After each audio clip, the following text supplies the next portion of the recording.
Two quick things before the video starts. Be on the lookout for my next highlight video coming soon. It will consist of the best plays from last season for all our newly signed free agents. This was voted on by my patrons who decided they wanted to see that video over a draft class highlight video. If you want to find out how to be a part of that vote, follow the link in the description below. If you want my final record prediction, just skip around to the end of the video. I'm not going to tell you exactly where it is that you should be skipping to because, well, I want you to watch the video. Okay, now back into my YouTube persona. It's been 2 weeks since the NFL released the 2020-2021 schedules for each team in the league. That also means it's been 2 weeks of conclusions being drawn, bets being made, and future Super Bowl winners already crowned. Amazing, right? How we chomp at the bit to predict our favorite team's schedule the second we see where and when we are playing our opponents. However tempting it may have been to pump out a win-loss video as fast as possible, I decided to wait out any final roster moves, rule changes, and until I had the most unbiased version of how the 2020 season would play out for the Las Vegas Raiders. Sure, I may have predicted some outcomes on my live stream, which you can watch here on my YouTube channel every Monday 5 to 6 p.m. Eastern, but those were just educated guesses with no prior research. Well, I've done the research now, and I am confident in saying I know exactly how this season will play out. And if for some reason you didn't catch the title of the video, these predictions will be 100% accurate with no mistakes made. Please be sure to bet your life savings on these guesses.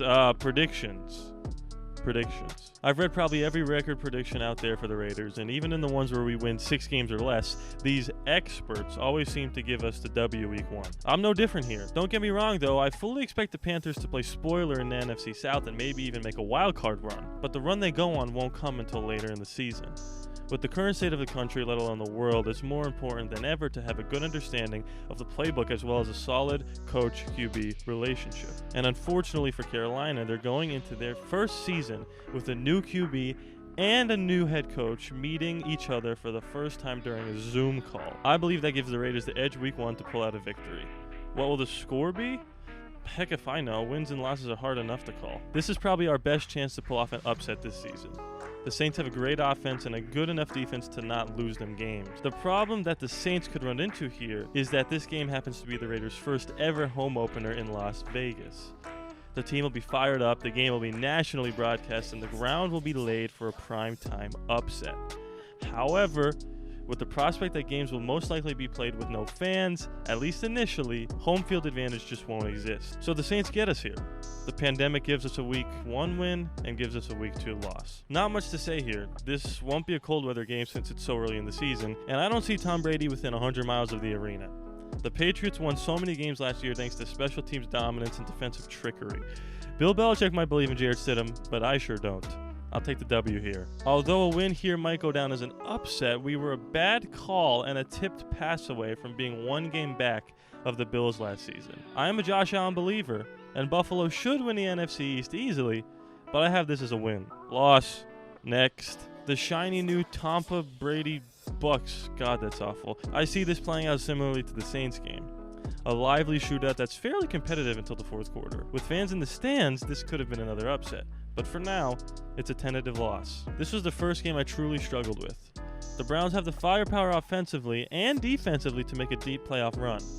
But with Baker Mayfield's erratic QB play and a new head coach coming into town, I think we barely sneak out of Cleveland with the W. The Chargers kept their same roster but swapped out Phillip Rivers for Tyrod Taylor. If you want to call that an upgrade, then go ahead, but I'm not going to. We beat them 2 times last year and I expect to do it again this year. Win. Denver made some solid moves this offseason. Their defense is always stout and Drew Lock came on strong at the end of last season. I expect them to be fully in the mix for a wildcard spot.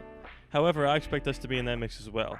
And if my predictions thus far become true, then that means we are in a groove at this point. So while I see Denver getting the better of us later on, I think we land the first blow. Although I'd love to beat the Chiefs in front of the whole country, I just don't see our defense being able to stop Mahomes and Reed. A close game for sure, but a loss nonetheless. Similarly to the Panthers, people seem to be sleeping on the Falcons. Matty Ice is a borderline top 5 QB and Todd Gurley should be healthy by then.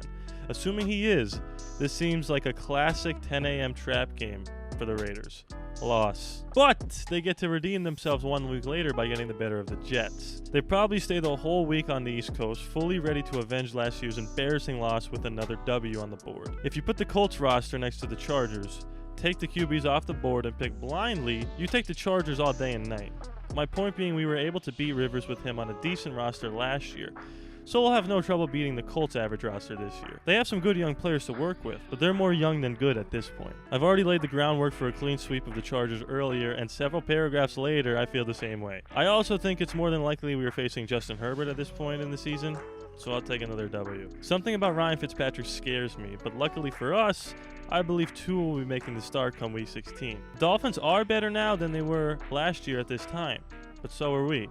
Another W. Like I said before, the Broncos are a good team and may need this win to get into the playoffs. I believe by this point we'll already be locked into either the 5 or 6 seed as well. So the Broncos get a meaningful win here, while we take a pretty harmless loss. So there you have it, 10-6.